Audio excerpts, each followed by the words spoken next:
Netanyahu ने सुनाया पहले डेट का किस्सा, कहा भारत का मुझ पर निजी कर्ज है। इजराइल के प्रधानमंत्री बेंजामिन नेतन्याहू ने सार्वजनिक मंच से भारत के प्रति अपनी भावनाएं साझा की। यरूशलेम में प्रधानमंत्री मोदी के साथ संयुक्त प्रेस वार्ता के दौरान नेतन्याहू ने एक निजी किस्सा सुनाते हुए कहा कि वह भारत के प्रति व्यक्तिगत रूप से खुद को ऋणी मानते हैं। उन्होंने बताया कि अपनी पत्नी सारा नेतन्याहू के साथ उनकी पहली मुलाकात में से ऐसे भारतीय रेस्टोरेंट में हुई थी। राष्ट्रपति ट्रंप के भाषण को कमला हैरिस ने झूठा बताया। अमेरिका के पूर्व राष्ट्रपति कमला हैरिस ने राष्ट्रपति डोनाल्ड ट्रंप के स्टेट ऑफ द यूनियन भाषण की कड़ी आलोचना की है। उन्होंने इस पर झूठ से भरा हुआ बताया। उनके साथ ही उन पर अर्थव्यवस्था, मतदान के अधिकार और ईरान के मुद्दों पर अमेरिकियों को गुमराह करने का आरोप लगाया।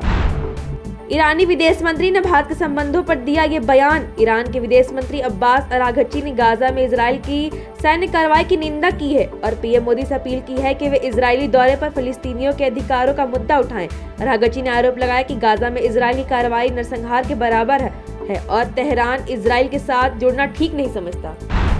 इजराइल में पीएम मोदी के बड़े ऐलान। इजरायली दौरे पर गए प्रधानमंत्री नरेंद्र मोदी ने गुरुवार को कई ऐलान किए। इनमें दोनों देशों के बीच मुक्त व्यापार समझौते को अंतिम रूप देना, डिफेंस और टेक्नोलॉजी ट्रांसफर आदि शामिल है। पीएम मोदी ने कहा कि भारत और इजराइल के बीच जल्द ही फ्री ट्रेड एग्रीमेंट को अंतिम रूप दिया जाएगा, जबकि दोनों के लिए फायदेमंद होगा।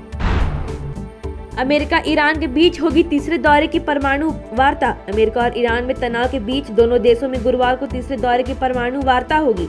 इस बातचीत को दोनों देशों के बीच युद्ध टालने के अंतिम उपाय के रूप में देखा जा रहा है। गौरतलब है कि अमेरिका लगातार ईरान की सीमा पर अपना युद्धक बेड़ा मजबूत कर रहा है। उसकी कोशिश ईरान पर समझौते के लिए दबाव बनाने की है। Thank you so much for watching this video. Don't forget to like, comment, share and subscribe.